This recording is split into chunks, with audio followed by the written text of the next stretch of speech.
Blues came into the SCG with hope. There was momentum, and it felt like there was a blueprint for them to finally crack into some vein of form after managing to see out St Kilda and an impressive win against Geelong.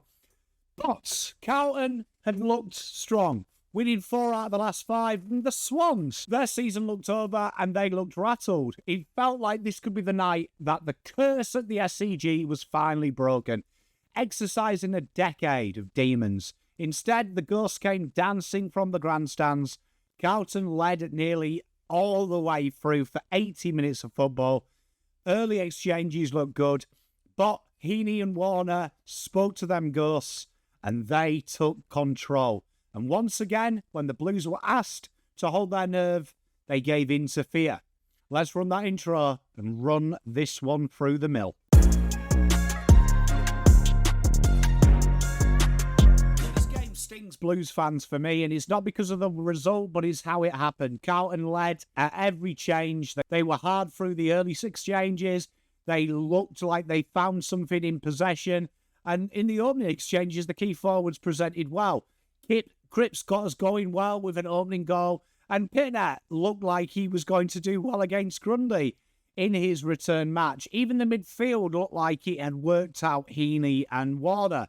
When we go through the game quarter, quarter 1, Carlton dominated the territories. They had a massive inside 50 advantage. They won around stoppage, and they kept getting repeat entries. But the curse of the Blues, they failed to capitalise on that early form, only leading by a paltry goal. Quarter 2, quarter 3 came. It was a congested game. Grundy and Warner started to find the ball and started to get the better of their opposite numbers.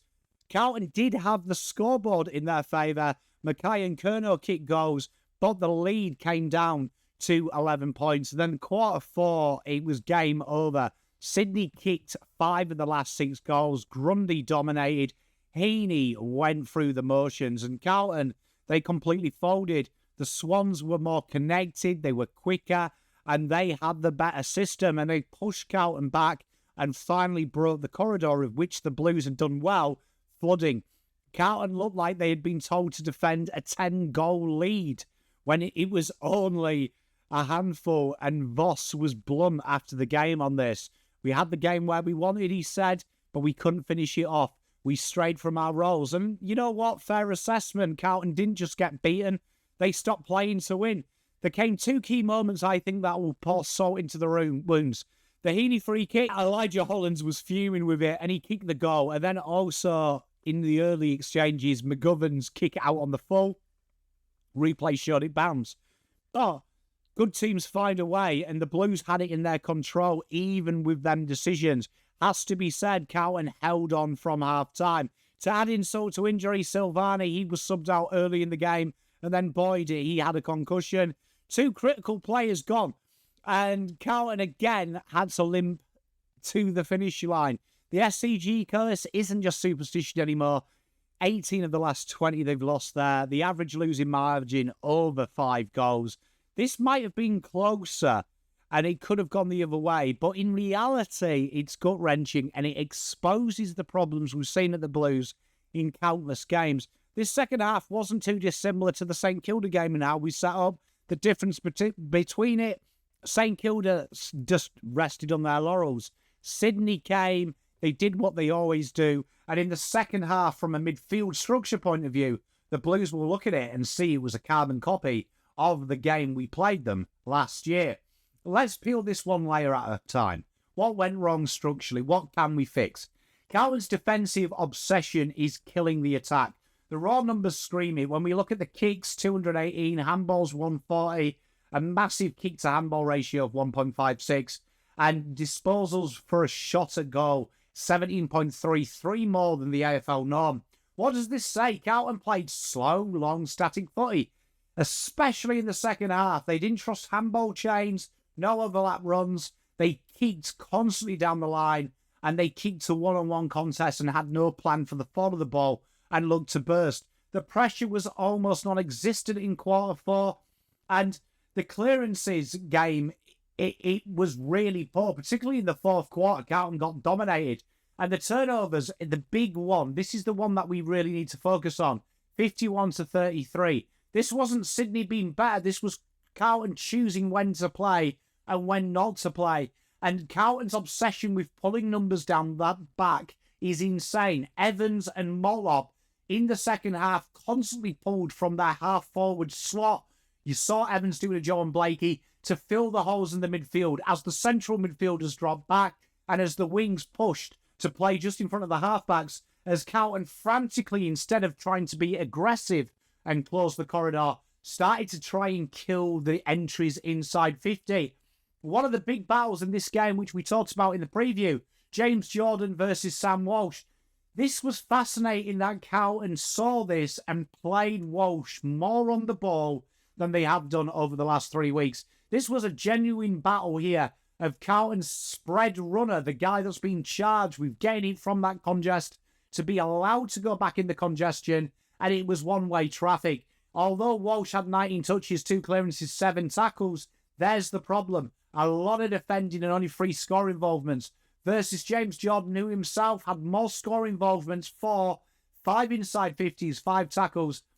Walsh couldn't find space, couldn't get away, and this really separated the distance between him, Hewitt and Cripps, allowing Rowbottom to stop clean exits out of there and allowing them, even though Carlton broke even on scores from these sources, they never had clean, and 9 times out of 10, they were punting it long from these situations.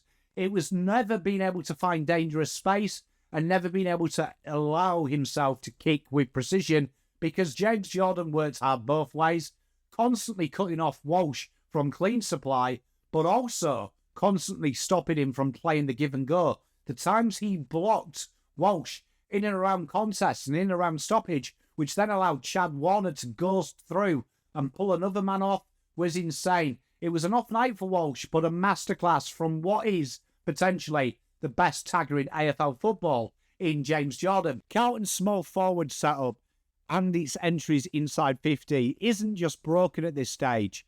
It doesn't actually exist.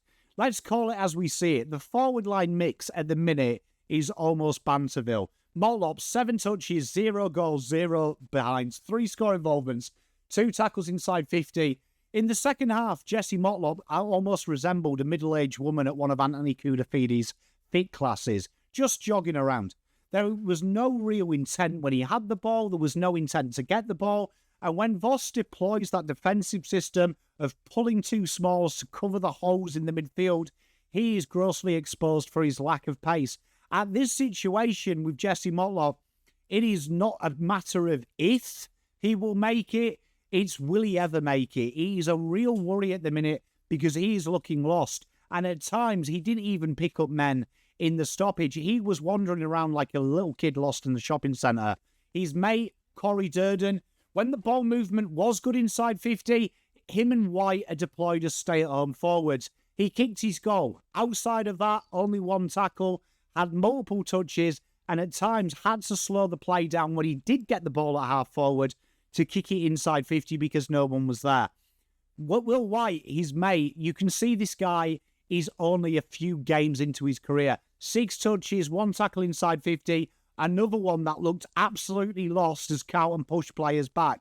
At times, he was our deepest forward, and that is not where you want Will White. You want Will White up the ground a little bit.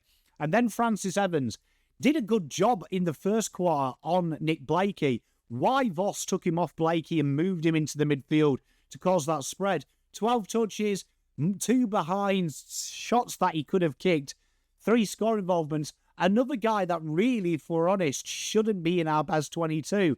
He's kind of pigeonholed because Zach Williams and Lockie Fogarty are injured. But again, why are they not playing in the forward line? Playing them up there, playing them up high. After that second half, when he spent most of his time in a negating role in the midfield covering holes, was grossly exposed. These 4 players here, genuinely, in my opinion, with all due respect to them, I don't think they play in any other team in the AFL. I really don't. And especially in this role, when you watch games today, you watch Collingwood, Adelaide, how their small forwards operate, how the ball is flat, not floated in, how they lead, it's totally different. So I'm not putting 100% blame on them, but They are paid players. I don't care if they don't like Voss's game plan. I don't care if they don't want to go in midfield. You do your job. And at times, particularly Evans and Motlop and Will White, they look like they just couldn't contribute. And unfortunately, in this game, there is a little bit more to it than kicking goals. And they really, really need a break. And it is a shame that we are now in a situation with Zach Williams and Lockie Fogarty both expected to return from injury this week. There's going to be no teething process. We're just going to throw them in. And you know what? Let's hope they don't get injured. But the true facts is at the minute, our small forwards aren't presenting any leading patterns. There's not enough forward pressure. Their ground ball game, they're way too far away from the fall of the ball. When you see how Collingwood operate their small forwards, the midfielders play in front of the ball. Their small forwards are at the back, and then they have one under the big guy. Carlton have no clear out there, no space to work in. They're just kind of dotted around and just hoping for a mark. Carlton's tall forwards, at times they had good moments, Mackay kicked goals and Kerno. But in the second half, because they were constantly double-teamed and playing up the ground, and Lewis Young had been moved to pull a player deep, they got lost in transit as well. And it just shows that there was no crumbs being given, there was no one taking marks, no one presenting, and then they started making mistakes. Charlie Kerno's play on and from in front of the goals might be one of the worst things I've seen in football, and I've seen quite a lot in my 4 years. Then let's have a look at theirs. Heeney, their mid-forward versus ours, Elijah Hollands. Elijah was really deplorable this game. His ball use was really a concern. Looking to go sideways, not getting it to go forward. Heeney, he had 10 scoring involvements. And then you look at McInerney, Hayward, Campbell, Cleary, Sheldrick, having plus 19 tackles and 20 scoring involvements. It's not just a player issue as well. The mid-forward connection at Carlton is incredibly passive, and our smalls and our mid-forwards are the first. Elijah to play defensive wing, and then our small forwards to be moved into the midfield to cover transitional space are the first to be sacrificed when the minute the pressure is applied. And that kills Carlton. And then let's talk about the midfield fallout. Warner and Heeney getting off the chain. Voss probably said one of the funniest things he said this year, right? And he said quite a bit. You know, I've picked on him. And you know what? I don't like picking on Voss, right? Because I don't want to do it. But someone's got to hold him to account. But Voss's exact words were, we spent a good portion of this week planning for Heeney and Warner, but we couldn't get it done in the second half. I don't know if that planning was just watching Heeney and Warner highlights, showing it to the midfield group and go, fuck, can't you be like them? Because if that was the plan, that was scary. And he's got a right to be pissed off, because I am. Heeney, 38 touches, 9 clearances, 2 goals, 5. That could have been an absolute monsters. Talk all you want about the kick out of bounds, the umpiring decisions. If he kicked straight, this game was GG's. Warner, 30 touches, 2 goals, 4 inside 50s. Grundy, 47 hit-outs, 8 clearances, 1 goal.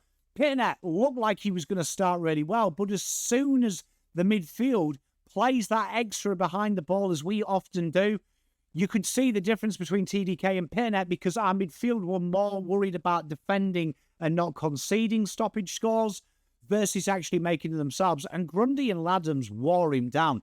They finished with plus 9 clearances and dominated that control in the key moments of the game.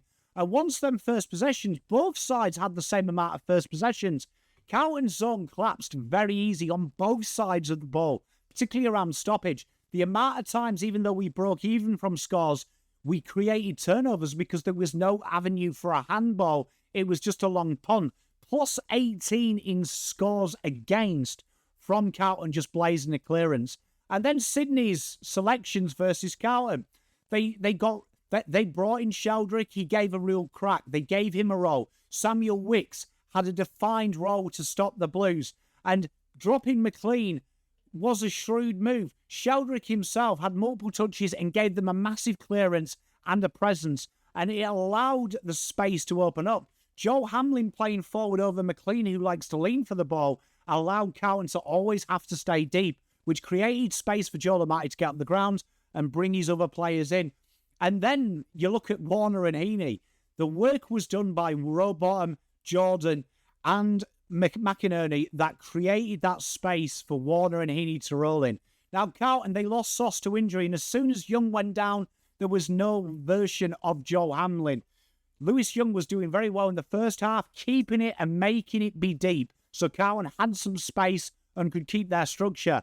And without Silvani, you saw Wheatering. Too often did Wheatering have to come off his man to cover McGovern playing loose or Haynes drifting into the hole. There was no pressure there on that area there, and it became easy and the system broke down.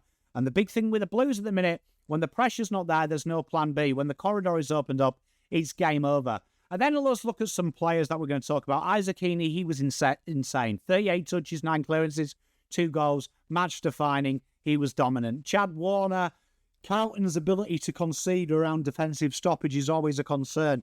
When you've got Jack Sinclair doing it with ease at St Kilda, who, no disrespect to him, he ain't the same class as Chad Warner, you know it's going to be a problem. The amount of times Chad Warner lost Sard in defensive stoppage, Walsh around the forward stoppage, was insane.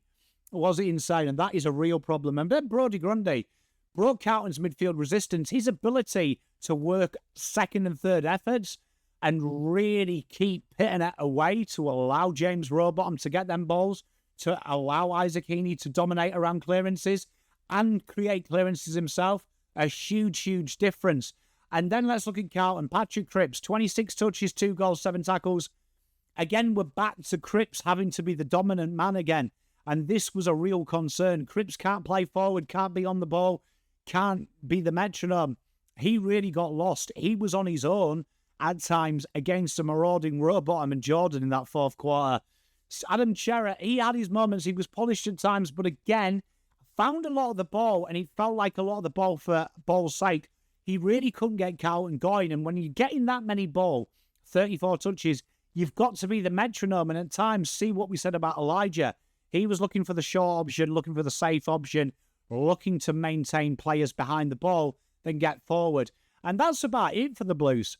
Jay, that's really about it. You could say Charlie Curnow's 3 goals, 1, but that second half from Charlie, God bless him, that taking off and running really hurts. And then let's look at the talking points. It was good to see Voss say I'm pissed off. It was poor role execution, poor discipline, poor decision-making, no killer instinct, but he's also got to take some accountability that Carlton, from the opening bounce in the second, played defensive football. The umpiring howler, it's got to be touched on. McGovern's touch, it clearly hit the ground. And then Heeney's mark, that was. These things happen, though. It does change the momentum, but the Blues have got to find a way, and they had so many chances in this game to kill it early doors. Amati's got 3 weeks for the bump, high contact. Voss will probably lose Boyd, which is a shame. Silvani, Carlton sweat on that. Structurally, an absolute disaster for the Blues. Grundy's resurgence will make the Swans smile. They did an incredible job at doing the work on Carlton. They understood, and the fact that Carlton didn't switch their midfield matchups, incredibly concerning.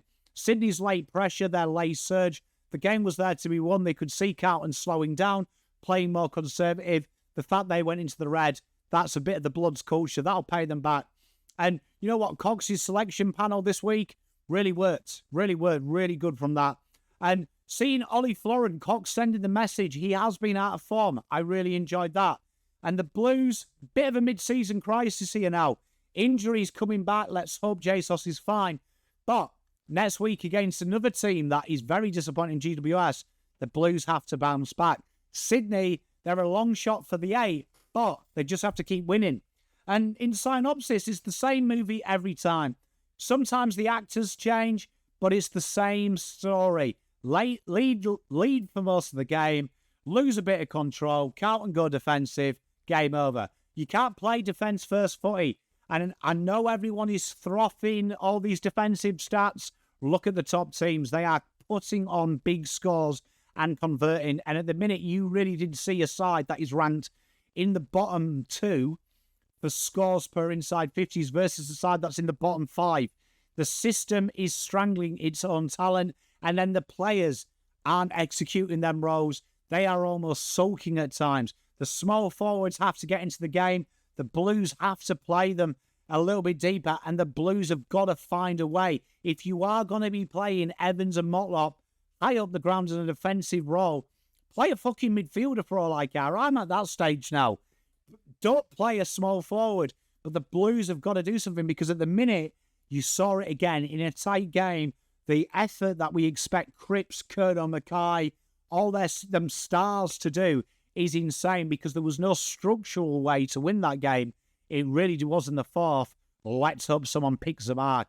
At the minute, it seems a bit dull. They've got the bye coming up. GWS, though, is an important game for the Blues, because they're just as bad as us in their fluctuation. They have no defence, all attack. The Blues at the minute, shallow attack. Everything's focused on the defence. Let me know what you're feeling, guys and girls. You know what, though? As always, I don't feel like I've given enough credit to Sydney. Full credit to you. You did your job. Full respect from me. I said it in my preview. They're a dangerous side. So, fair play to them. We move on. Peace, love, and light. Make sure you hit that like and subscribe button. Pom out. Fearless.